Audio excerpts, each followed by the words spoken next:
কলির মানুষের হরিনাম ছাড়া কোনো গতি নাই, কোনো গতি নাই, কোনো গতি নাই। একমাত্র ভব পারাপারের সম্বল হবে বাবা এই হরির নাম সংকীর্তন।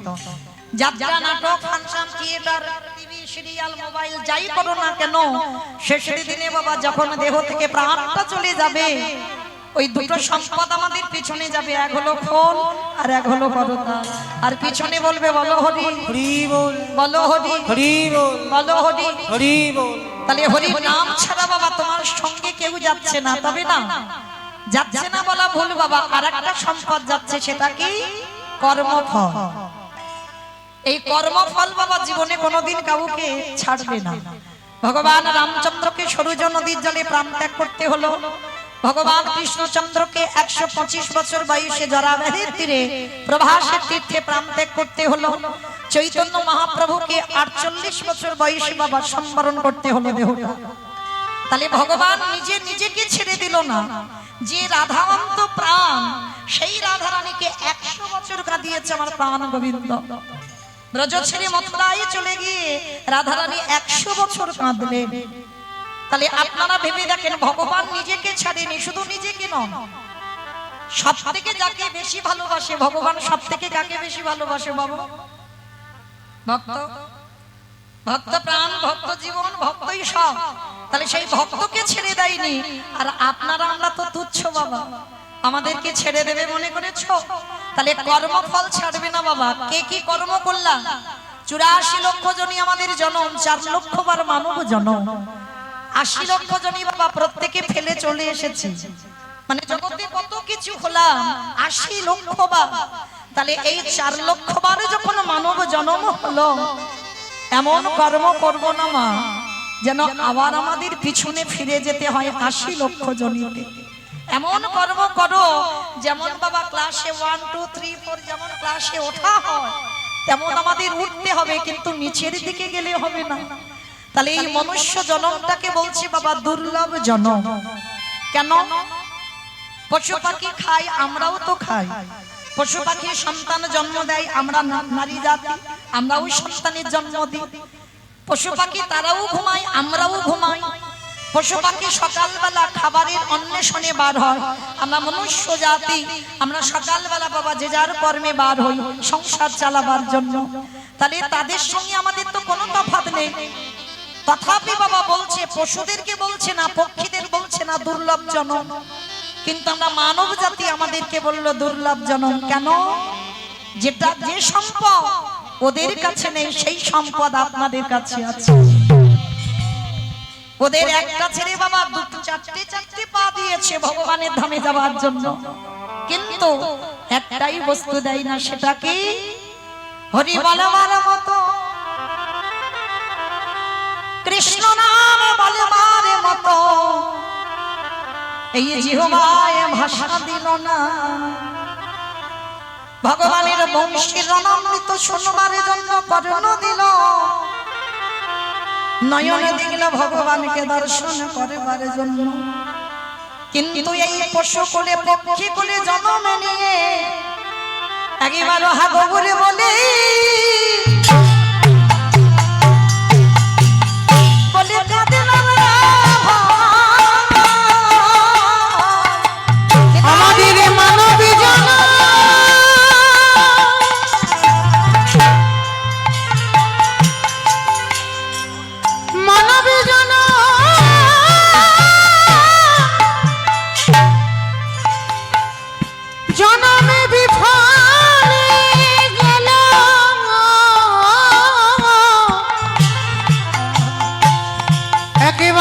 কৃষ্ণ বলে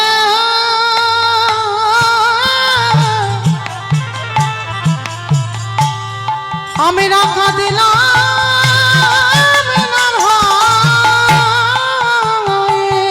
আজকে তাহলে মাইরা বুঝলাম কি কর্ম আমাদের ছাড়বে না।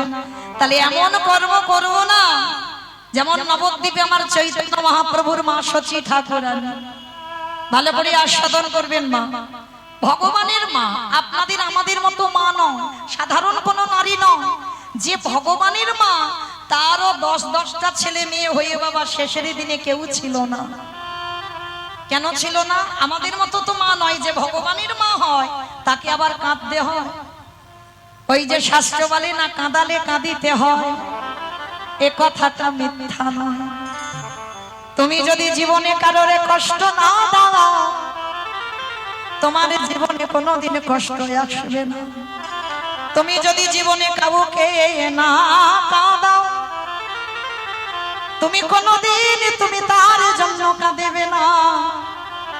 তাহলে সদাই মনে রাখতে হবে, কাঁদালে কাঁদিতে হবে বাবা। এটা গ্রন্থ বিধান দিল, শাস্ত্র প্রমাণ।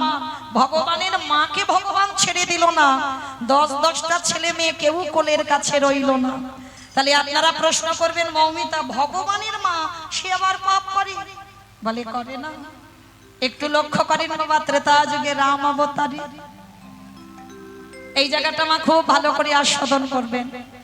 রঘুনাথ 5 বছর হয়েছে, প্রতিদিন তো রাত্রের বেলা বাড়ি থেকে চলে যায়। আজকের বাবার জ্যাঠামশাই দুইজনে আলোচনা করলো, এই দাদা ছেলেকে পাঠশালায় ভর্তি করে দিয়েছ, একে ঘরে রাখা যাবে না। ওকে যদি ঘরে রেখে দিই, কখন বলতে ও কোথায় চলে যাবে আর খুঁজে পাওয়া যাবে না। আর যদি ওকে গুরু আশ্রমে রেখে দেওয়া যায়, আমার মন বলে ওখানেও ভালো থাকবে। রঘুনাথ 5 বছরের ছেলে, রঘুনাথকে কোলে নিয়ে আজকের বাবা জ্যাঠা গেছে কোথায়? ওদের কুলগুরু হচ্ছে বলদেব আচার্য। অমাইরা এইবার একটু আস্বাদন করবেন। যেমন আমরা ছেলেদের বোর্ডিং এ দিই না, তুমি মনে করলে কি ছেলের সঙ্গে দেখা করতে পারবে? পারবে না তো। তখনকার দিনে বাবা ধ্রুব বললো, প্রহ্লাদ বললো, এরা সবাই গুরু আশ্রমে। আর সেখানে যাওয়া মানে প্রতিনিয়ত বাবা মার সঙ্গে যোগাযোগ হয় না। একটা দিন থাকে, একটা ক্ষণ থাকে, সময় থাকে, সেই সময় বাবা মার সঙ্গে দেখা করা যায়। তা রঘুনাথ তো ছোট, 5 বছরের ছেলে। কতটুকু ছেলে? রঘুনাথকে নিয়ে গেছে হিরণ্য দাস আর গোবর্ধন দাস। গুরুদেব, গুরুদেব, কি ব্যাপার গোবর্ধন? দুই ভাই কি মনে করে আমার এতদিন পরে আমার আশ্রমে? গুরুদেব, আমাদের ছেলে রঘুনাথ, নাও তোমার চরণে আশ্রয় দাও, ওকে মানুষের মতো মানুষ করে তোলো। অসম্ভব, অসম্ভব। ও বড় লোকের ছেলে বাবা, খামখেয়ালি ছেলে। আর বহু বছর পরে পেয়েছো মানে আদরে একেবারে বাদর হয়ে গেছে বাবা। ওই ছেলে রাখতে পারবো না। হ্যাঁ, গুরুদেব তো রাখবে না। আর হিরণ্য আর গোবর্ধন দুইজনের চরণটা ধরেছে। গুরুদেব, তুমি তো জানোই না আমাদের রঘুনাথের চরিত্র কেমন। 2 দিন দেখো, আর 2 দিন দেখে যদি ভালো না লাগে তখন খবর দেবে, আমি নিয়ে চলে যাব ছেলেকে। 2 দিন দেখো।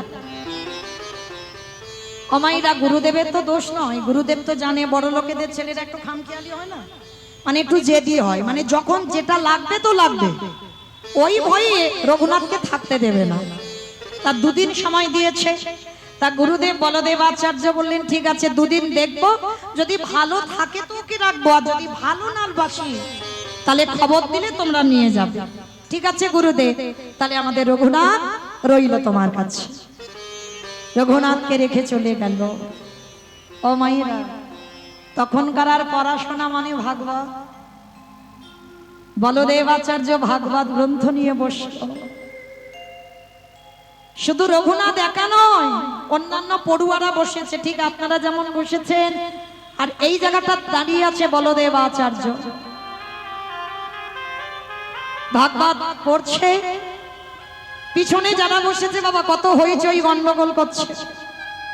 আর রঘুনাথ যে প্রথম আজকে গুরু আশ্রমে প্রথম সবার সামনে বসেছে। ও তো জন্ম থেকেই বাবা তৈরি হয়ে এসেছে, ওকে নতুন করে আর তৈরি করতে হবে না। সামনে বসে আছে গুরুদেব, ভাগবত পড়ছে। ওইটুকু ছেলে বাবা নয়ন জলে বুক ভেসে যাচ্ছে, ওইটুকু বয়স। বলদেব আচার্য পাঠ করতে করতে একবার করে রঘুনাথকে দেখছে আর একবার করে পাঠ করছে। এ কি রঘুনাথের কি হলো বলো তো? আমি বুঝতে পেরেছি, বড় লোকের ছেলে তো, বাবা মা জ্যাঠাকে ছেড়ে এসেছে, মনটা খারাপ লাগছে। পিছন থেকে পড়ুয়ারা সব উঠে চলে গেছে, রঘুনাথ এখনো বসে আছে। বলদেব আচার্য ভাগবত গ্রন্থ শেষ করে রেখে রঘুনাথকে কোলে করে নিয়ে বসেছে। একটা কথা মনে রাখবেন বাবা, শিক্ষা। অনেক মানুষের চরিত্র আছে দেখবেন, ছোট ছোট বাচ্চাদেরকেও তুমি বলে সম্বোধন করে, এটা নিয়ম বাবা। সে ছোট হলেও সে ছোটবেলা থেকে তো শিখবে বাবা, যে যাকে যার সঙ্গে কথা বলো না কেন সম্বন্ধটা তুমি বলে কথা বলতে হবে। ওইটুকু ছেলেকে কোলে নিয়ে গুরুদেব বলছে, রঘুনাথ, ও রঘুনাথ এসো। চোখের জলটা মুছে দিয়ে কোলে করে বসিয়ে বলছে, রঘুনাথ, বাবা জ্যাঠার জন্য মন খারাপ হচ্ছে না গুরুদেব? তাহলে কি বাড়ি যাওয়ার জন্য কষ্ট পাচ্ছ না গুরুদেব? তাহলে কি এখানে তোমার কোনো বন্ধু নেই ওই জন্য কাঁদছো না গুরুদেব? তাহলে কি এখানে তোমার ভালো লাগছে না গুরুদেব? আচ্ছা তাহলে কি তুমি ভাগবত আমি পড়ছি তুমি কিছু বুঝতে পেরেছো না? তো গুরুদেব কিছু বুঝতে পারিনি।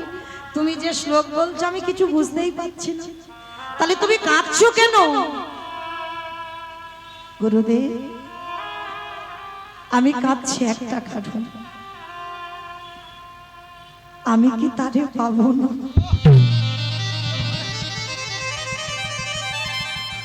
গুরুদেব প্রথমে বুঝতে পারিনি, বলে উঠলো, রঘুনাথ তুমি কি পাবার কথা বলছো বাবা? গুরুদেব আমি কি কোনোদিন কৃষ্ণ চরণ পাবো না? চমকে উঠেছি গুরুদেব। কি বললে রঘুনাথ? তুমি এইটুকু বয়সে তুমি কৃষ্ণ পাবার জন্য কাঁদছো? এইটুকু বয়সে এত অনুরাগ, এইটুকু বয়সে এত প্রেম কোথা থেকে পেলে বাবা তুমি? রঘুনাথকে বুকে জড়িয়ে ধরে বলছে, পাবে বাবা পাবে, আমি আশীর্বাদ দিলাম, একদিন না একদিন তুমি তার দেখা পাবে। গুরুদেব তুমি আমায় আশীর্বাদ দিচ্ছ, আমি পাবো, আমি পাবো কৃষ্ণ চরণ? পাবি বাবা পাবি।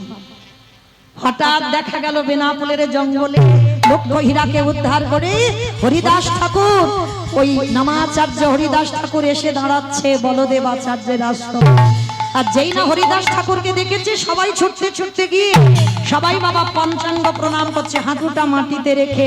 আর ওই দূরের বালক রঘুনাথ ছুটে গিয়ে একেবারে হরিদাস ঠাকুরকে দর্শন করা মাত্র একেবারে শুয়ে পড়ে দণ্ডবত প্রণাম। বাবা জগৎ সংসারে ত্রিলোকে হরিদাস ঠাকুরের থেকে নাম জপ বেশি কেউ করতে পারবে না, আর এই রঘুনাথ দাসের থেকে বেশি কেউ দণ্ডবত প্রণাম করতে পারবে না। এই দুইজন ভক্ত বাবা, এক হচ্ছে রঘুনাথ দাস আর এক হচ্ছে নামাচার্য হরিদাস ঠাকুর। তা যেই না দণ্ডবত প্রণাম, হরিদাস ঠাকুর সবাই বাবা পঞ্চাঙ্গ প্রণাম আর রঘুনাথ দণ্ডবত প্রণাম করেছে। আরে ও হাত দুটো ধরে তুলেছে। আচ্ছা বাবা ভক্ত চিনবে কি করে? মায়েরা ভক্ত চিনবো কি করে আমরা? গলায় তুলসীর মালা দেখলেই মনে করবে ভক্ত। দাদার সঙ্গে তিলক সেবা ভক্ত। শিখা রেখে দিয়েছে গেরুয়া বসন প্রসাদ ভুজি ভক্ত। তাহলে ভক্ত চিনবে কি করে? এগুলো যদি চেনা না যায়, এগুলো আমাদের আভরণ, তাহলে চিনবে কি করে ভক্ত? ভক্ত চিনতে গেলে বাবা প্রথমেই তোমার ভক্তের নয়নের দিকে তাকাতে হবে। ভক্ত চিনতে গেলে তার নয়নের দিকে চাইতে হবে, আর ভগবান চিনতে গেলে তার চরণ দুটো দেখতে হবে। ভগবানের চরণে রয়েছে বাবা 19টা চিহ্ন, বাম চরণে 8টা, ডান চরণে 11টা চিহ্ন। চরণ দর্শন করলে মনে করবে ভগবান, আর ভক্তের নয়নের দিকে তাকালে লক্ষ্য করবেন আভরণ যদি নাও করে।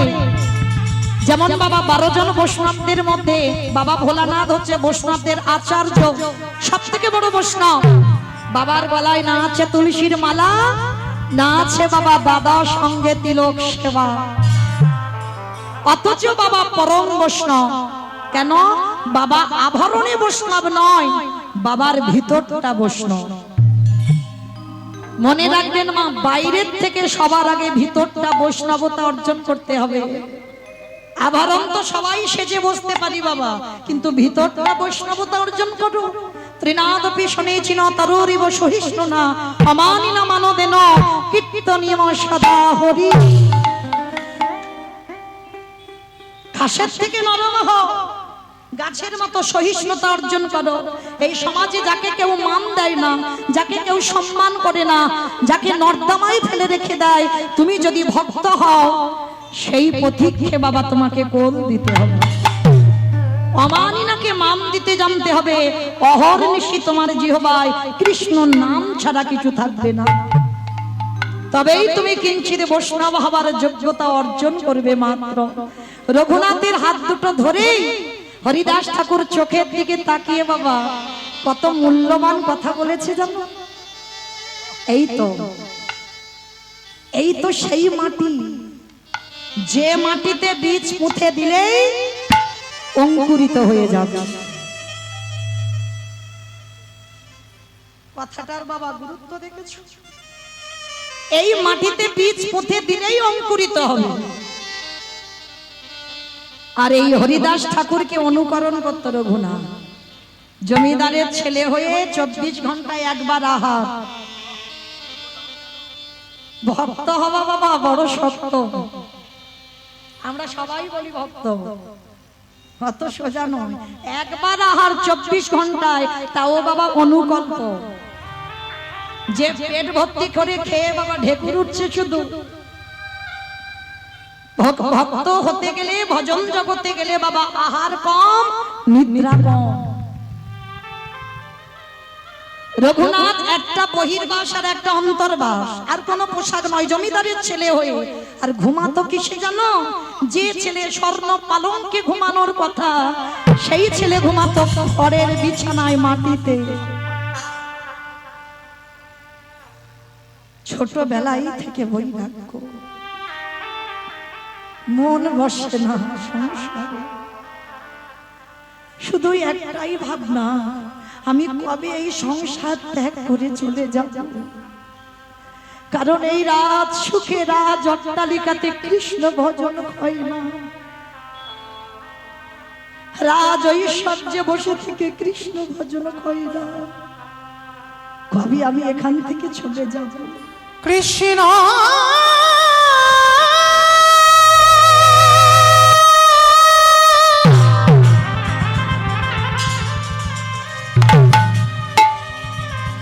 একেবারে দেখো,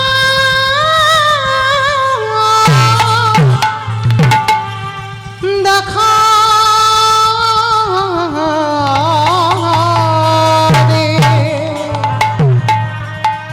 কৃষ্ণ রে দেখা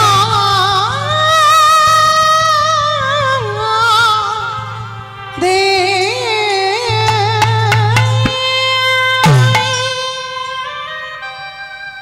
রঘুনাথ গুরু আশ্রম থেকে বাবা ঘরে ফিরলো। যেমন আমার নিমাই ছোটবেলা থেকে তো বাবা কৃষ্ণ অনুরাগী ছিল না। বৈষ্ণবদের দেখলে বাবা পিছন থেকে কাঁচা টেনে খুলে দিত, বৈষ্ণবদের শিখা দেখলে টেনে টান দিত। নিমাই ছোটবেলার চরিত্র। কৃষ্ণ প্রেমে উন্মাদ কখন হলো? বাবার নামে গয়ায় পিণ্ড দিয়ে আসার পর। তার আগে কিন্তু নয়, তারপরে কৃষ্ণ প্রেমে উন্মাদ। তারপর থেকে বাবা আর ঘরে থাকতে চাইতো না নিমাই। সবসময় সংসার ঘর থেকে দূরে দূরে থাকতো। ঠিক আজকের রঘুনাথের দশা তাই। ঘরে ফিরল বটে আশ্রম থেকে। বাবা জ্যাঠা সিদ্ধান্ত নিল, এ ছেলে মনে হয় সংসারে থাকবে না গো, এ ছেলে সংসারে থাকবে না। রাত হয়, ছেলে বেরিয়ে যায়। একদিন হিরণ্যদাস রেগে গিয়ে বলে উঠলেন, রঘুনাথ এই কে আছিস তারই প্রহরী, সবাই মিলে কে কারাগারে বন্দি করে দেন। সারাদিন শুধু কৃষ্ণ কৃষ্ণ কৃষ্ণ বলে কাঁদা, একে কারাগারে বন্দি কর। শুধু বন্দি নয়, একে হাতে পায়ে দড়ি বেঁধে শিকল দিয়ে রেখে দিবি, যাতে কারাগার থেকে বেরিয়ে যেতে না পারে। ও মায়েরা, যে একবার কৃষ্ণকে ভালোবাসে বেঁধে রাখা যায় মা? পারবেন বাবা বেঁধে রাখতে? একবারে যদি কেউ কৃষ্ণকে ভালোবাসে, হাজার চেষ্টা করলেও বাবা কৃষ্ণ ভোলানো যাবে না। যেই না জ্যাঠামশাই বলেছে রঘুনাথকে কারাগারে বন্দি করো, শিকলে বাঁধো, সঙ্গে সঙ্গে বলে উঠলো, জ্যাঠামশাই ঠিক করেছো, ঠিক করেছো জেঠু, আমাকে কারাগারে যদি বন্দি করে দাও না, ওইখানে নাম ভজন ভালো হয়। কি গো মায়েরা, লোকালয়েতে জপের মালায় জপ করি, নাম হয় কি বাবা? অপরাধ নিও না, আমি বলছি বলে, অপরাধ নিও না। কোনদিন কখনো লোকালয়েতে কৃষ্ণ ভজন হয়, যশ খ্যাতি মান শুকুরের বিষ্ঠার সমান। ভক্ত যদি হও না, ভক্ত প্রতিষ্ঠা পেতে চাই না বাবা। ভক্ত কোনদিন সম্মান চাই না, ভক্ত কোনদিন যশ চাই না, ভক্ত চাই একটু নিরঞ্জন থাকবে। যার জন্য পরম বৈষ্ণব বাবা ভোলানাথ বেছে নিয়েছে কেদারনাথ বদ্রীনাথ, একেবারে পাহাড়ের মাথায় নিরজন জায়গায় ভজন, লোকালয়ে নয়। একবার মালা করো, জানালা দরজা বন্ধ করে হৃদয়ে কৃষ্ণ প্রতিচ্ছবি রেখে সেটা নাম হবে। সারাদিন জপের মালা নিয়ে নাম হবে। রঘুনাথ বলে বলেন, ঠিক বলেছো জেঠু, এই যে আমায় কারাগারে রাখবে না, আর আমি ওই নিরজন জায়গায় কৃষ্ণ ভজন করতে পারবো। চলো চলো তাড়াতাড়ি চলো।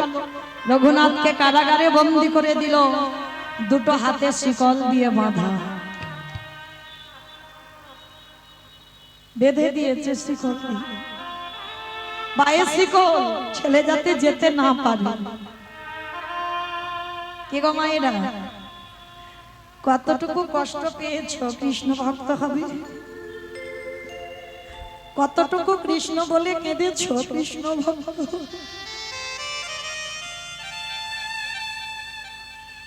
আগে কাঁদতে শেখো। কতটুকু তুলসী তলায় চোখের জল দিয়েছো কৃষ্ণ?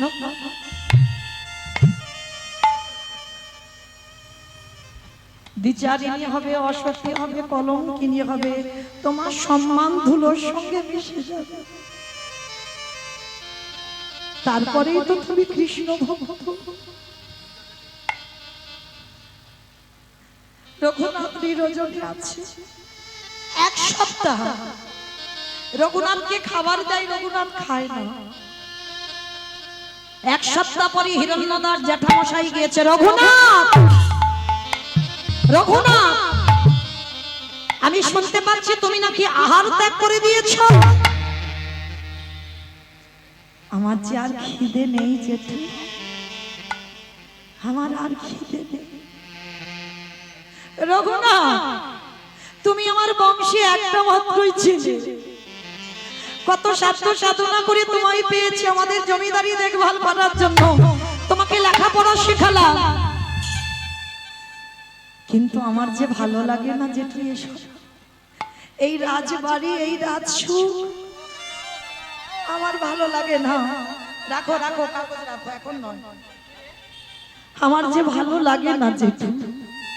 রঘুনাথ বল বাবা বল, আমি তো জ্যাঠামশাই কথা দিলাম, তুই আমার কাছে কি চাস বল। কথা দিলাম আমি তোকে দিয়ে দেব, বল কি চাস। দেবে দেবে জেঠু, আমি যা চাইব তোমার কাছে তুমি দেবে। দেব বাবা দেবে। ত্রিসত্য করো, যা চাইবো দেবে। ত্রিসত্য অঙ্গীকারে আবদ্ধ হলো। জেঠু তুমি কিন্তু মনে রেখো, আমার মাথা ছুঁয়ে কথা দিয়েছো, আমি যা চাইবো তুমি দেবে। তাহলে দাও, বল বাবা কি চাস? কৃষ্ণ এনে দাও আমাদের, কৃষ্ণ এনে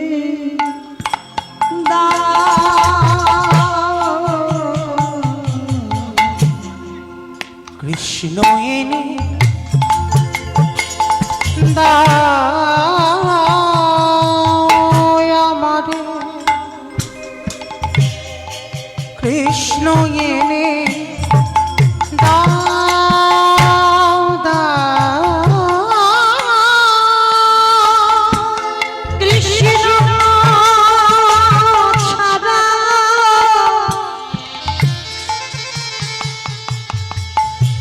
আমার প্রাণে বাঁচে না।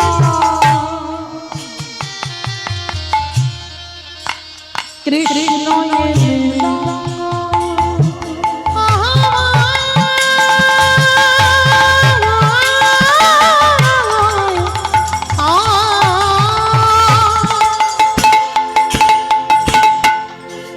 ওই কৃষ্ণ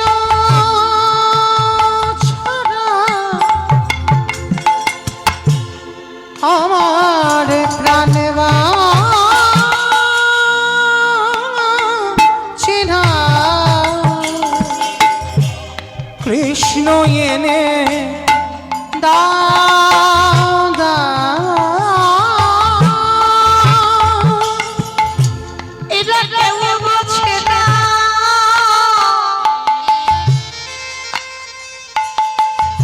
আমার মনের ব্যথা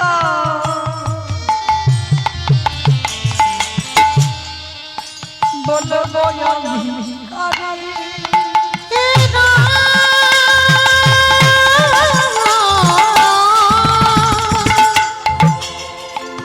কেউ বোঝে না আমার মনের ব্যথা, বলবো আমি কারে। কৃষ্ণ এনে দাও আমারে, কৃষ্ণ এনে দাও জেঠু গো,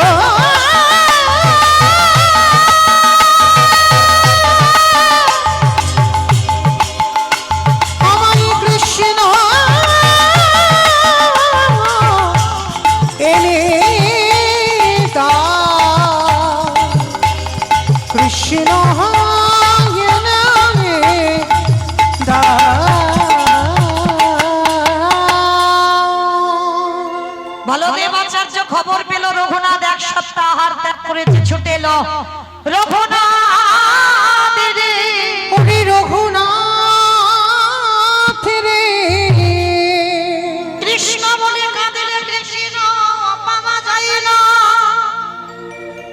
কাঁদতে যদি হয় মামা তুই গৌরে প্রাণ গৌরে বলে না, কারণ রাধা কৃষ্ণ একাদ মা দুই রে হরি অনন্য বিলাসের আস্বাদন করি। এই দুই ভাবে চৈতন্য গোসাই ভাবে রস আস্বাদিতে দহিয়ে গো ঠাই। রঘুনাথ রে, ওরে রঘুনাথ রে, ওই ব্রজচর নন্দন কৃষ্ণ নদী আর নিমাই হয়েছে। তাই তুই নবদ্বীপের মাটিতে গিয়ে ওই গৌর চাচা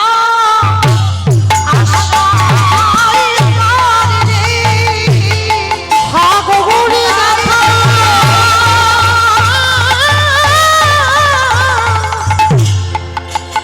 দাও বলে ও তুই গৌরী চরণ আশ্রয় করবে।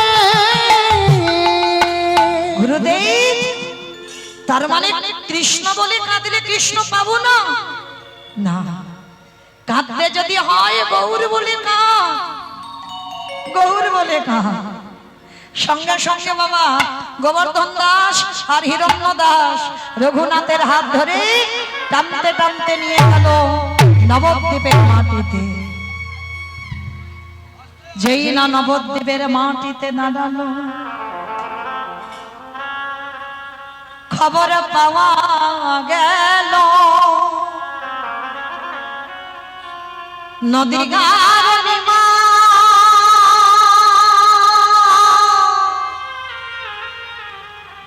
ওই নদীর হরিনামের কাগজ ছড়াবেন না দাদা, এখন কাগজ ছড়াবেন না, অনুরোধ করছি দাদা, অনুরোধ করছি কাগজ ছড়াবেন না এখন। নদিয়া ত্যাগ করে নিমাই সর্বত্যাগে সন্ন্যাসী হয়েছে।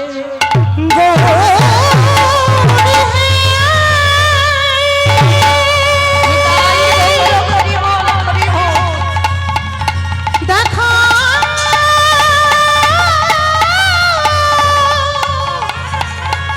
দেখা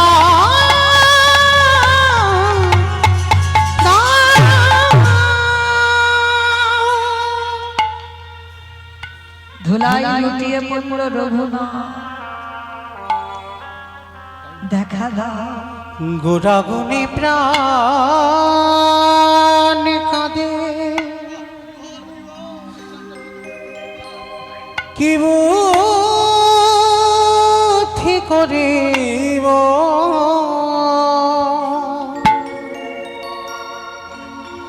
গৌরাঙ্গ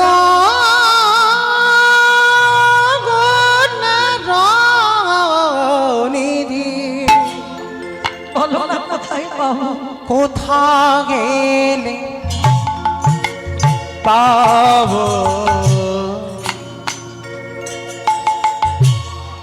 গোরাগুনি প্রাণ কাঁদে, একবার দেখা দাও কি বুদ্ধি করিব গৌরাঙ্গ গুণেরানিধি, কোথা গেলে পাব কি আর করিবে দয়া, এই পতিত দেখিয়া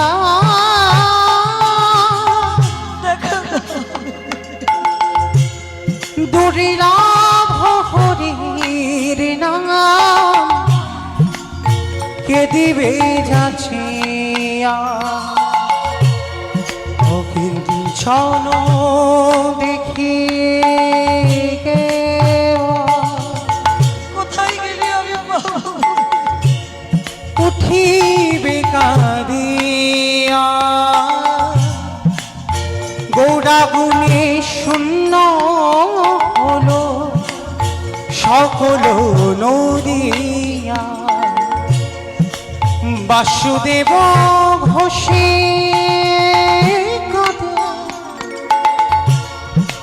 গুণ সামারিয়া,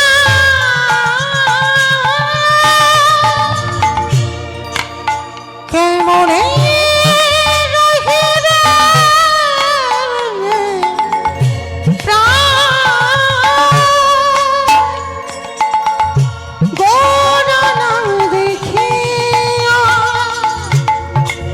বলো আমি কোথা গেলে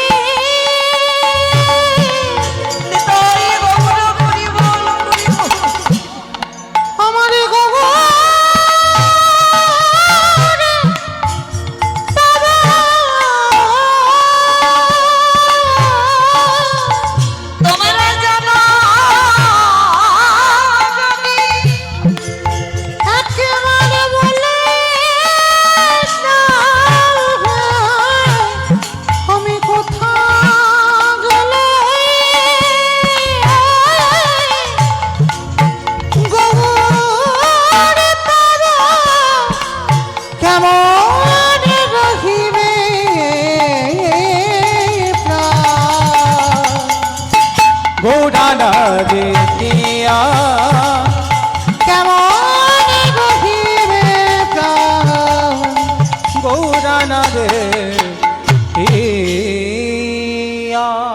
নদিয়ার নিমাই নদিয়াতে নাই, নদীয়াতে নাই এই নদিয়ায় আর সুরধ্বনির স্রোত বহে না, সত্যি বাহে না গাছে ফল ফুল কিছু আর ফোটে না, কিছু ফোটে না বধ বিষ্ণু প্রিয়া শিরে করা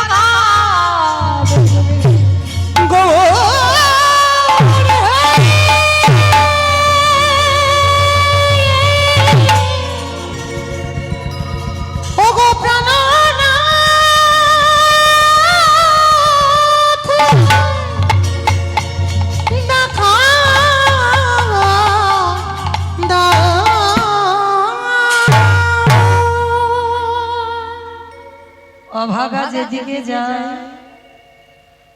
সাগর শুকাই যায়। যদি বা খবর পেল কৃষ্ণ গৌর যেদিন চরণ পাবে বলে গেল, গিয়ে খবর পেল প্রভু আমার সন্ন্যাসে চলে গেছে, কোন রকমে ছেলেটাকে ধরে গোবর্ধন হিরণ্য দাস ছেলেটাকে নিয়ে ঘরে ফিরল। কিছুদিন পরে প্রভু আমার সন্ন্যাস নেওয়ার পরে অদ্বৈত আচার্যের ঘরে এসেছিল বাবা শান্তিপুরে। আর তখনকার দিনে এরা তো জমিদার, এদের বাড়ি আগে খবর যেত যে প্রভু নিমাই ফিরেছে অদ্বৈত আচার্যের ঘরে শান্তিপুরে। রঘুনাথ, রঘুনাথ, খবর পেয়েছো বাবা? তোমার প্রভু নিমাই ফিরেছে। ফিরেছে? হ্যাঁ, শ্রীকৃষ্ণ চৈতন্য মহাপ্রভু নাম নিয়ে। তাহলে বাবা দেরি নয়, চলো আমি এক্ষুনি যাব। রঘুনাথ ছুটতে ছুটতে যাচ্ছে অদ্বৈত আচার্যের ঘরে। আর অদ্বৈত আচার্যের ঘরে গিয়ে দেখছি বাবা আজকে ঠিক আমি যেমন কীর্তন গাইছি আপনারা বসে আছেন, নবদ্বীপের লাখ লাখ ভক্তরা বসে আছেন, আর প্রভু আমার মাঝখানে দাঁড়িয়ে রসে তন ঢঢ ঢঢ গৌর কিশোর ঢঢ, রসে তনু ধার ধার গৌর কিশোর বড়, রসে তন ঢঢ ঢঢ গোরা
ধন্যবাদ প্রণাম।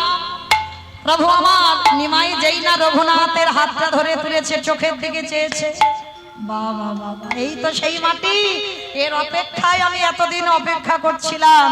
গদাধর, আমার প্রসাদী পাত্রে যে প্রসাদ আছে আমার রঘুনাথকে একটু খাইয়ে দাও, অনেক দূর থেকে এসেছে, ওকে একটু খাইয়ে দাও। কৃপা পেয়ে গেল। যে সম্পদ পাওয়ার জন্য যোগীগণ যোগে পায় না, মুনিগণ মুনি পায় না, ধ্যানীগণ ধ্যানে পায় না, ব্রহ্মা ব্রহ্মলোকে পায় না, ইন্দ্র ইন্দ্রলোকে পায় না, শিব শিবলোকে পায় না, সেই সম্পদ রঘুনাথ প্রথম দর্শনে পেয়ে গেল। প্রসাদীটা পেল, প্রসাদী পেয়ে প্রভুর আমার চরণ সেবা করলো 1 সপ্তাহ। আর যাচ্ছে না গৌর চরণ থেকে রঘুনাথ কোথাও। 1 সপ্তাহ পরে প্রভু আমার আদেশ দিল, রঘুনাথ এবার আমি জগন্নাথ ধামে ফিরব, আমাকে যেতে হবে বাবা, আমাকে বিদায় দাও। না প্রভু, আমি তোমার সঙ্গে যাব না বাবা, এখন তোমার সেই বৈরাগ্য আসেনি। ভাবতে পারছেন চরিত্রগুলো যদি আপনারা শুনছেন, এত কিছু করার পরেও আমার প্রভু বলছে এখনো তোমার সেই বৈরাগ্য আসেনি। তাহলে আপনারা আমরা যে বৈরাগ্য সেজে বসে আছি বাবা, সত্যি কি আমাদের বৈরাগ্য হয়েছে? এত কিছু যার ত্যাগ, তাও আমার প্রভু বলছে রঘুনাথ মর্কট বৈরাগ্য ধারণ করবে না, লোক দেখানি বৈরাগ্য পালন করবে না। তোমাকে আমার কাছে আসতে হবে না, আমি যাব তোমার কাছে। কি গো মায়েরা, এই জগতে সদ্গুরু বড় দুর্লভ।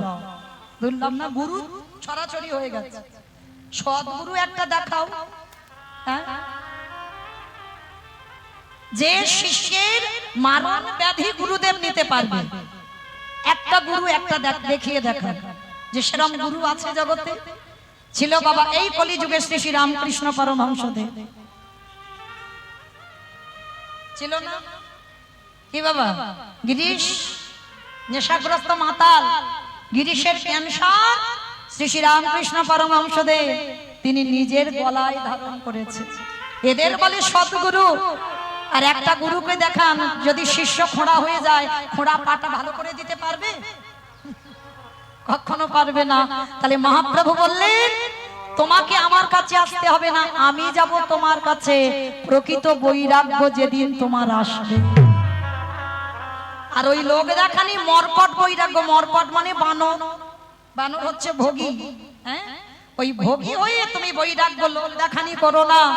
হ্যাঁ, কামনা বাসনা কাম কাঞ্চনের নেশা সবকিছু ত্যাগ হবে, তুমি করবে না, আমি ঠিক করিয়ে নেব, সময় আছে এখন। পড়াশোনা করেছ, বাবার জমিদারি দেখভাল করো, বিয়ে করো, সংসারী হও। না না প্রভু না, আমি সংসার করতে চাই না, আমি সংসারী হব না, আমি তোমার চরণ পেতে চাই। রঘুনাথ আমার মুখের উপরে কথা বলো না, ফিরে যাও তোমার আঙিনায়, আমি তোমাকে নিয়ে যেতে পারি না।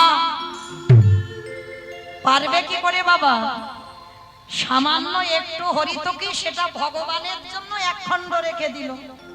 গোবিন্দ ঘোষ ভাবেন আমার মহাপ্রভু, সে গোপীনাথ আজকের গোবিন্দ ঘোষ নিজের জন্য নয়, মানে আজকের মুখশুদ্ধি দিয়েছে প্রভু, কালকে তো চাইবে। তাহলে প্রভুর জন্য এক টুকরো আজকে দিয়েছে, কাল তার কালকে দেবে। তাহলে ভগবানের জন্য সঞ্চয়, নিজের জন্য নয়। তাও কি সহ্য হয়েছিল? পরের দিনে যখন বলল ও গোবিন্দ প্রসাদ তো পেলাম, মুখশুদ্ধি দাও, সঙ্গে সঙ্গে আঁচল থেকে খুলছে। তা প্রভু তোমার সব জানে গো, তিনি চিন্তামণি। কি ব্যাপার গোবিন্দ, কালকে যখন বললাম অত দেরি হলো মুখশুদ্ধি দিতে, আর আজকের বলতেই তুমি সঙ্গে সঙ্গে দিয়ে দিলে। বলে প্রভু কালকে তুমি বলেছিলে মুখশুদ্ধির কথা, আর আমি জানতাম আজকেরও চাইবে, ওই জন্য কালকে যে বাড়িতে গিয়েছিলাম ওইটা 2 টুকরো করে কালকের 1 খণ্ড দিয়েছি, আজকের 1 টুকরো রেখে দিয়েছি তোমাকে দেব বলে। প্রভু ভালো করিনি বলো? প্রভু আমার হেসে বলে উঠলেন খুব ভালো করেছো গোবিন্দ, খুব ভালো করেছো। ভালো যদি না করবে তোমার হৃদয়ে সঞ্চয় এলো কি করে? ভেবে দেখেন, নিজের জন্য নয়, ভগবানের জন্য, তাও অপরাধ, তাও অপরাধ। এটা তো আমার কথা বিশ্বাস করতে হবে না বাবা, গ্রন্থ প্রমাণ। তাহলে আমরা কৃপা পাবো বলে মনে হয়? কি গো, ভগবানের জন্য সঞ্চয় করলো। প্রভু আমি তো আমার জন্য করিনি, আমি তোমার জন্য করেছি। রঘুনাথ আমার জন্য করো আর তোমার জন্য করো, তোমার হৃদয়ে সঞ্চয় তো এসেছে। এই সঞ্চয় বাসনা এসেছে মানে আমি তো তোমাকে আর বৃন্দাবনে নিয়ে যাব না। আজকে থেকে এই অগ্রদ্বীপের মাটিতে তোমাকে নির্বাসন দিয়ে দিলাম। গৌর হরি।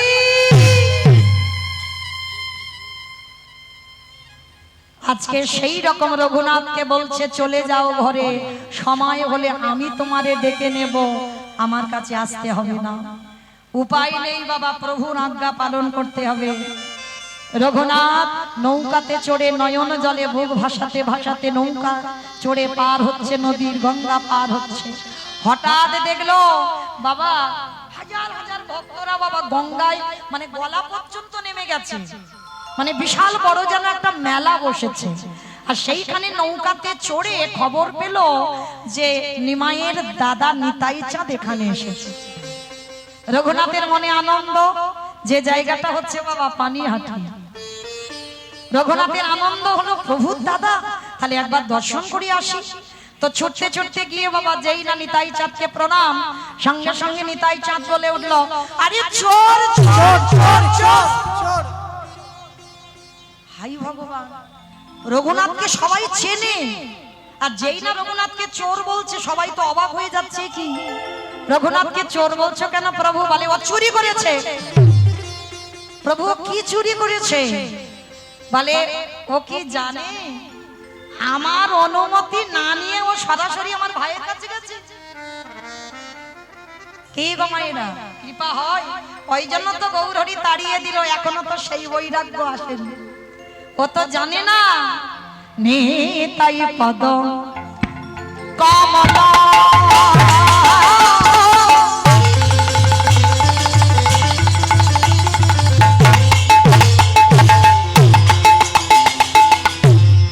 কোটি চন্দ্র সুশীতল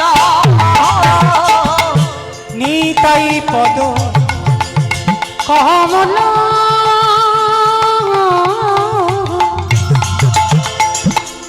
কোটি চন্দ্র সুশীতল ওগো যে ছায়া জগত জোড়া, আর যে ছায়া জগত চূড়ায়, ওগো হেন নিতাই বিনের ভাই, দয়াল নিতাই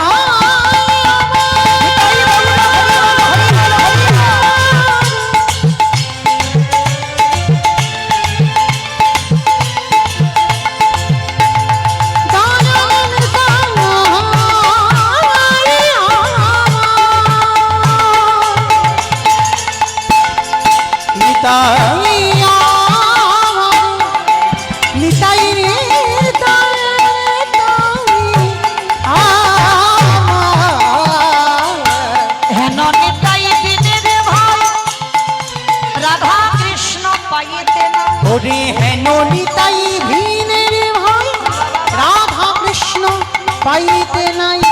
দৃঢ় করি ধর নিতাইয়ের পায়, একেবারে দৃঢ় করি ধর নিতাই পা। বলি ভজ ভজ নিতাই ভজ, তোমরা ভজিলে নিতাই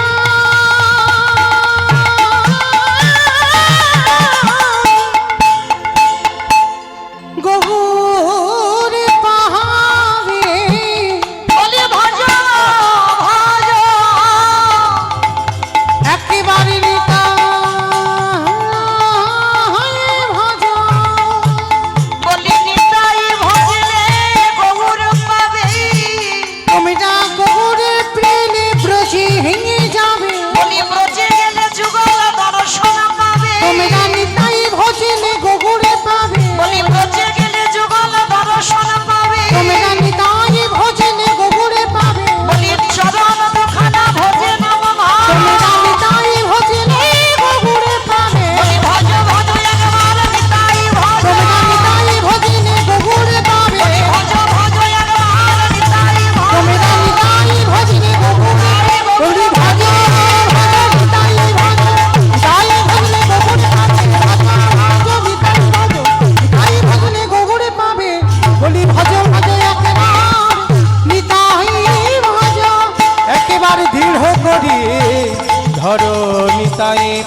রাধাচরণ আশ্রয় করে গোবিন্দ ভজন করতে হবে। নবদ্বীপে কলির জীব এরা সবাই নিতাই চরণ ভজন করে তারপরে গৌর কৃপা। এইবার নিতাই দাদা এসে বললে একে দণ্ড দিতে হবে। কি দণ্ড? চিড়ে দই এই পানিহাটির মেলাতে ওরে খাওয়াতে হবে। মানে যত যত ভক্ত আছে বাবা সবাইকে চিড়ে দুধ দই খাওয়াতে হবে। এখনো আছে বাবা, আপনারা যারা গেছেন অবশ্যই দেখেছেন ওই মেলাতে ঠিক যেন সেই গিরি গোবর্ধনে যেমন অন্নকূট হয়, মানে ওই রকম। রাধে রাধে। তাহলে ওই পানিহাটির মেলাতে বাবা চিড়ে দুধ দই বিতরণ করা হয়। রঘুনাথ তো এরা জমিদার, যত যত দোকানে যা যা ছিল সব ভক্তদের বিতরণ করা হলো। আজও সেই নিয়ম আমরা পালন করছি। রঘুনাথ ঘরে ফিরল, আর ঘরে ফেরার পর বাবা যেটা সিদ্ধান্ত নিল এ ছেলের কাঁধে একটা জল চাপাতে হবে। এ বেটা কৃষ্ণ নামে যখন পাগল, এ সংসার ছেড়ে দেবে, তাহলে কাঁধে যদি জল চাপানো হয় তাহলে আর ঘর ছাড়বে না। মামা মানে এটা আমার কথা নয়, আগেকার দিনে ঠাকুমারা বলতে এই নাতি বা নাতনি উৎপাত করছে কাঁধে একটা জল চাপা। জল মানে কি গো? বিয়ে দিতে হবে। মানে এটা আমরা বলছি ঠাকুমাদের কথা, প্রবাদ কথা, কিন্তু এই জল চাপানো মানে কি জানো? আমার বাবার হেলে গরু ছিল, হ্যাঁ মানে হাল করা গরু, হিসেব করে বলতে হবে। তা এই যখন বাবা হেলে গরু যখন ওই হাল করতো না, আর গরুতে এদিক ওদিক চলে যায়, তার জন্য কাঁধে দেখবেন একটা কাঁধে ওইটাকে বলে জোর, হ্যাঁ গরুর কাঁধে চাপিয়ে দিত বাবা, আর চাপিয়ে দিয়ে কাঁধে ওই মাঠে হাল করতো। তো ওই জন্য ওই বয়স্ক ঠাকুমারা বলতো ছেলে যখন উৎপাত করছে এর বিয়ে দেওয়ার ব্যবস্থা কর। তা রঘুনাথ কৃষ্ণ নামে পাগল, দেখাশোনা করে বিয়ের সিদ্ধান্ত দেওয়া হলো। ও মাইরা, সে মেয়ে তো মেয়ে নয়, স্বর্গের অপ্সরা হার মানবে। নাম হলো তার তোর মতো, ওর মতো নাকি? ও মাইরা, অঙ্গ কান্তিটা সোনার মতো, হ্যাঁ মানে নাম হলো রত্নাবতী, তো রত্নের মতো রং, কেমন? স্বর্গের অপ্সরা হার মানবে। আর সেই রত্নাবতীর সঙ্গে বিয়ে হলো। আচ্ছা মা, যে রঘুনাথ জীবনে নারী বদল দেখেনি, ভালো করে কোনোদিন নারী দেখেনি, মানে নারী যে কেমন হয় রঘুনাথ জানে না, তার মানে বুঝতে পারছো? আর একটা কথা বলে যাই সবাইকে, আমার কথা নয়, লক্ষণ রামায়ণে লক্ষণ বলছে, যদি কোনো নারী সরাসরি বদন দেখা হয় বাবা তাতে অপরাধের মধ্যে পড়ে। নারী বদন দেখতে গেলে বাবা আগে একবার চরণের দিকে তাকাতে হবে। আমি বলছি না, কারণ যখন 14 বছর পরে বন থেকে ফিরে এসে অযোধ্যার সিংহাসনে বসেছিল রাম, পিছনে বাবা লক্ষণ ছত্র ধরেছিল না, আর ছত্রটা ধরে বারবার ঘুমিয়ে ঘুমিয়ে পড়ে যাচ্ছে। বারবার যখন ঘুমিয়ে ঘুমিয়ে পড়ে যাচ্ছে, রামচন্দ্র রেগে গেছে, লক্ষণ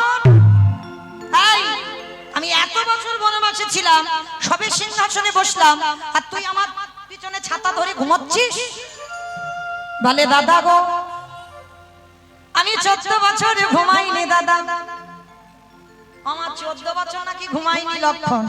বলে দাদা গো, আমি তোমাকে রক্ষা করবার জন্য বনে গিয়েছিলাম, যতবার নিদ্রা দেবী আমার নয়নে আসতো আমি নিদ্রা দেবীকে বলতাম, ওরে নিদ্রা দেবী আমার দাদাকে রক্ষা করব বলে এলাম, তুই আমার চোখে এখনো 14 বছর আসবি না। যেদিন আমি অযোধ্যায় ফিরব, আমার দাদা সিংহাসনে বসবে, সেই দিন আমার নয়নে ভর করি, সেদিন যত্ন করে তোকে মনে ধরব। বলি ওরে তোরে জানাই রাখিলাম, যতন করে হৃদয়ে ধরব। বলে দাদা 14 বছর আমি ঘুমাইনি নয়, 14 বছর আমি নারী বদন দেখিনি। রামচন্দ্র হেসে উঠেছে, বলে ভাই এইটা সমাজে কেউ বিশ্বাস করবে না। বলে কেন? বলে সীতামা তো সঙ্গে ছিল, আর তুই কি করে বলছিস যে নারী বদন দেখিসনি, সীতামার বদন দেখিসনি? বলে দাদা সীতামা ছিল তো কি হয়েছে, দাদা চরণে ছাড়া বদন আমি দেখি নাই গো। বলি শোনো জানাই রাখি, ওই চরণ ছাড়া বদন আমি দেখি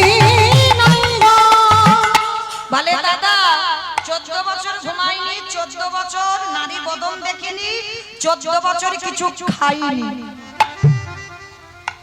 ওমা বাঁচবে কেউ? 14 বছর নাকি খাইনি।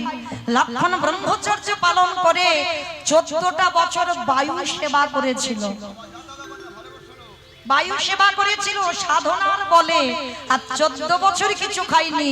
রাম রেগে গিয়ে বলছে, লক্ষণ আমি রোজ রোজ তোকে ফল আনতে বলেছি, তুই এনেছিস, আর আমার সামনে দাঁড়িয়ে তুই বলছিস তুই খাসনি, আমি তো তোকে দিতাম। বলে দাদা গো, আমি 14 বছর তোমার জন্য ফল আনতাম, যখন তোমার চরণে নিবেদন করতাম, দাদা ফল ধরো, তুমি নিজে আমার সামনে দাঁড়িয়ে দাঁড়িয়ে খেতে, আর আমাকে বলতে লক্ষণ ফল ধর। একবারও কোনোদিন বলনি ওরে লক্ষণ একবার ফলের সেবা করে বলি শোনো দাদা, জানাইয়ে রাখি, বলি ওরে লক্ষণ ফল সেবা করবে। আমাকে বলতে ফল ধর, খেতে তো বলনি। হ্যাঁ খেতে তো বলনি। ও মাইরা, একটা ভাই আর দাদা এরকম দেখাতে পারবে? ধর তো ধরে আছে, খেতে বলেনি, খাইনি 14 বছর। বলে বিশ্বাস করব কি করে তুই খাসনি? রাম বলছে বিশ্বাস করব কি করে? বলে আমি দাদা জানতাম আমার প্রতি তোমার সন্দেহ থাকবে, ওই জন্য আমার সাধনার বলে 14 বছরের ফল গুছিয়ে রেখেছি। প্রহরীদের দ্বারা বাবা ফল গণনা চলছে, আর গুনে গুনে বাবা 7টা ফল কম দেখা গেল। এই 7 দিন খেয়েছিস? বলে না দাদা, 7 দিন তো আনতেই যাইনি, 7 দিন আনতে যাইনি, ওই জন্য 7খানা ফল কম দেখাচ্ছে। হিসেব করে দেখা গেল রামচন্দ্র যোগাবলী দেখলো, সত্যি আমি 7 দিন চিন্তায় ছিলাম, আমার ভাই 7 দিন ফল আনতেই যায়নি। তাহলে মায়েরা এই কথাটা কেন বললাম? নারী বদন সরাসরি দেখলে অপরাধ হয়, কিন্তু একবার যদি চরণের দিকে তাকিয়ে তার বদন দেখা যায়, এটা মৌমিতা বলল না, লক্ষণ বলল রামচন্দ্রকে, দাদা চরণ দেখে তারপর মার বদন দেখতাম, তাতে অপরাধ হয়নি। তাহলে আজকে আমার বলো তো, লীলাতে কোথায় ছিলাম? অনেক দূরে নয়, লীলাতে কোথায় ছিলাম? বিয়ে বাড়ি। বাহ, রত্নাবতী, বেশ, এটাই হচ্ছে বাবা তথ্য, যেখানে যাই না কেন ঘুরে ফিরে আসতে হবে। তাহলে বিয়ের আয়োজন হলো, আর বিয়ে হয়ে যাবার পরে বাবা পরের দিন কাল রাত্রি, তার পরের দিনে ফুলসজ্জার রাত। হরি বল। রঘুনাথ নয়নের জলে জানালা দরজা বন্ধ করে আকুল প্রাণে কাঁদে, আর বলে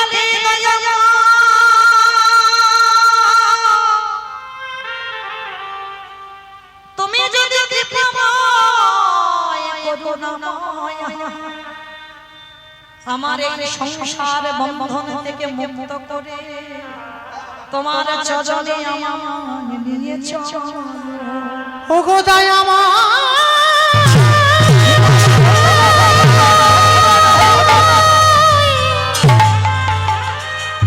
একেবারে দেখা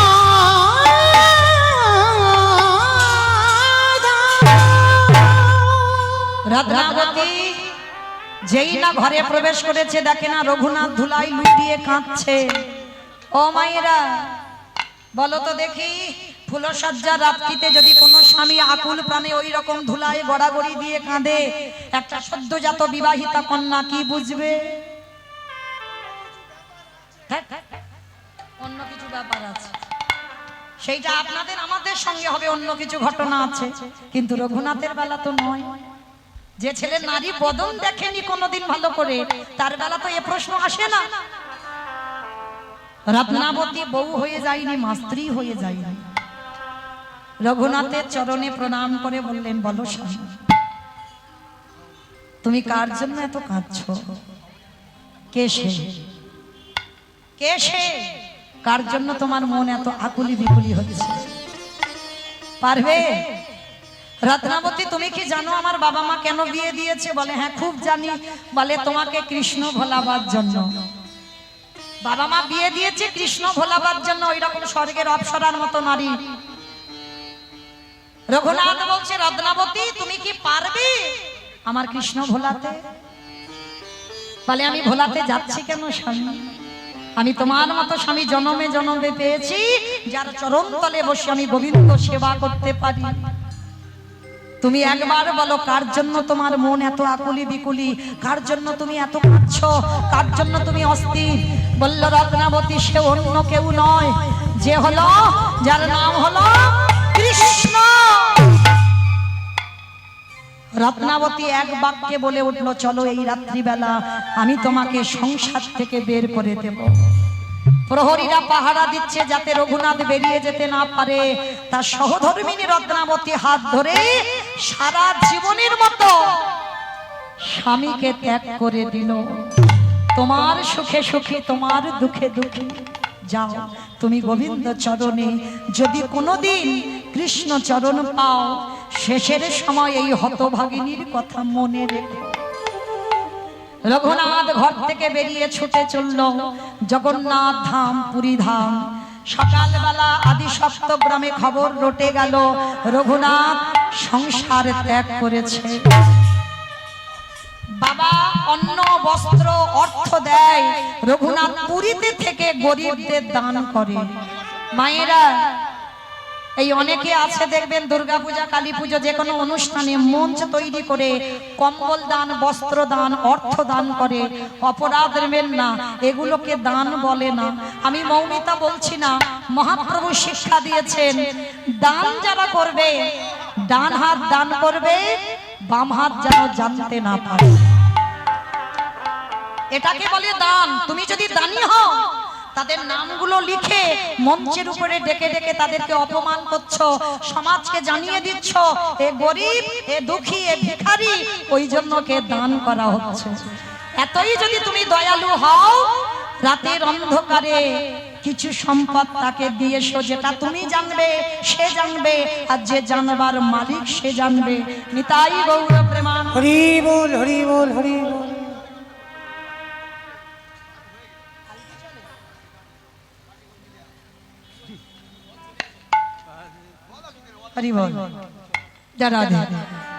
এইবার রঘুনাথ খবর পেয়ে মহাপ্রভু আদেশ দিল এগুলো আমি পছন্দ করি না, বন্ধ করে দিল। এইবার রঘুনাথ দাঁড়ে দাঁড়ে ভিক্ষা করে এবার প্রসাদ পায়। প্রভু আদেশ দিল এটাও আমি পছন্দ করি না। তারপরে আনন্দ বাজারে রঘুনাথ আনন্দ বাজারে বসে থাকে, যেগুলো বিক্রি হয় না সেইগুলো রঘুনাথকে দেয়। মহাপ্রভু বললেন এটাও আমি পছন্দ করি না। তাহলে এবার চলবে কি করে রঘুনাথে? এই জায়গাটা মা শোনে, আমার যাবার বাঁশি বেজে গেছে, আবার কবে দেখা হয় বা না হয় বলা তো যায় না। ডা গেলে চলে যেতে হবে, গ্যারান্টি দিতে পারবো না।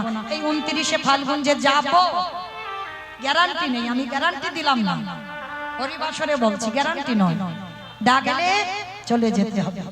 তাহলে চলো রঘুনাথ এক সপ্তাহ কিছু খাইনি, বড় খিদে পেয়েছে। কঙ্কাল সার দেহ জীর্ণ মলিন বস্ত্র নর্দমায় পড়ে আছে রঘুনাথ। গৌর হরি বড় কষ্ট হচ্ছে প্রভু, একটু যদি না খাই আমি যে তোমার ভজন করতে পারবো না। ওই নালা দিয়ে ভেসে যাচ্ছে বাবা একটু পাতা পান্তা ভাত, ওই নর্দমা দিয়ে কত মলমূত্র যাচ্ছে, তার উপর দিয়ে ভেসে যাচ্ছে জগন্নাথের প্রসাদ। যে জমিদারের ছেলে রঘুনাথ নর্দমায় পড়ে খিদের জ্বালায় আঁচড়া করে তুলে নিয়েছে। প্রভু একটু মুখে না দিলে আমি যে আর বাঁচবো না। ওই প্রসাদীটা সবে একটা গ্রাস দিল, আর আমার প্রভু থাকতে পারলো না। পিছন থেকে সে রঘুনাথের হাতটা ধরলো, রঘুনাথ হরি রঘুনাথ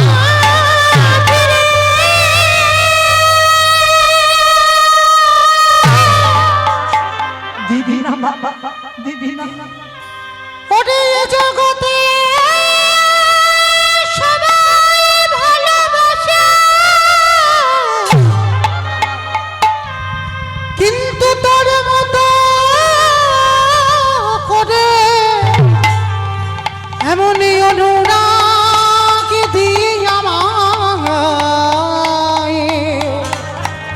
আমায় কেউ যে ভালোবাসে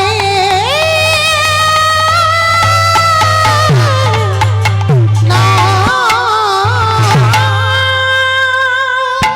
গৌরহরি এ পচা পান্তা ভাত দুর্গন্ধ নর্দমায় ছিল। চুপ।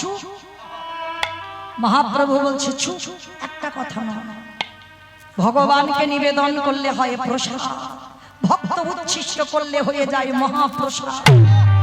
আমি এ যুগে না, যুগে যুগে জনমে জনমে ভক্তের উচ্ছিষ্ট প্রসাদে পাবার জন্য আমি ভগবান হয়ে আমি জনম জনম ভক্তের চরণ ধুলায় ধুলায়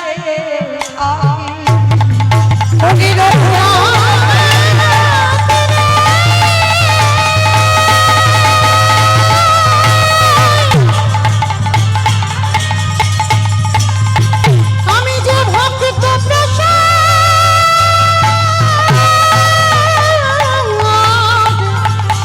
বড় ভালো বাসি। মহাপ্রভু বললেন রঘুনাথ আজ সত্যিকারের তোমার বৈরাগ্য এসেছে, এসো আমার ঘরে, বলো তুমি কি চাও। প্রভু আমি বৃন্দাবনে যাত্রা করতে চাই। স্বরূপ দামোদরের হাতে সমর্পণ করলো রঘুনাথকে। স্বরূপ দামোদরের হাত ধরে গেল বৃন্দাবনে রাধা কুণ্ডের তীর। আর রাধা কুণ্ডের তীরে গিয়ে আজকে রঘুনাথ আচ্ছাদনহীন, আচ্ছাদন নয়, প্রখর রোদ, সেই রোদে বসে বসে রঘুনাথ নাম জপ করে, কোনোদিন আচ্ছাদনে বসেন। আর আমার প্রেমময়ী করুণাময়ী রাধারানী রঘুনাথের মাথায় নিজের আঁচলটা নিয়ে ছায়া করে দাঁড়িয়ে থাকে। আর এই দৃশ্য বৃন্দাবনে আজকে দর্শন করেছে সনাতন গোস্বামী। দর্শন করে রেগে গেছে রঘুনাথের উপরে।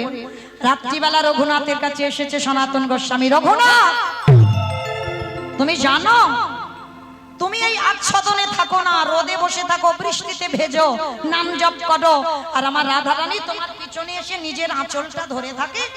হ্যাঁ, এটা তোমার কোন ভজন, এটা তোমার কোন সাধন যে ভজনে আমার রাধারানী কষ্ট পায়? যেই না শুনেছে বাবা রঘুনাথ, কথা দিলাম এইবার আমি আচ্ছাদন করব আর আমার রাধারানীকে কষ্ট দেব না। তারপর একটা খড়ের চাল মাটির কুড়ে ঘর বানিয়েছে যাতে রাধারানীর কষ্ট না হয়। আর রাধারানী আসছে না, এইবার বসে বসে রঘুনাথ ডাকছে। এতদিন রাধারানী তো আচ্ছাদনের জন্য আঁচলটা দিয়েছে, আজ আসছে না। আর যেই আসছে না রঘুনাথ দেখতে পাচ্ছেন, ডাক দিল রাধে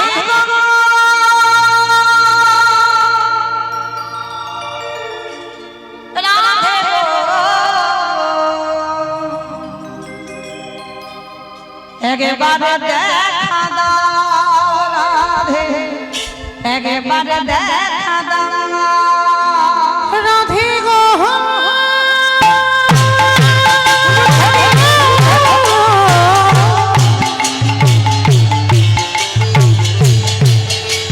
রাধে গো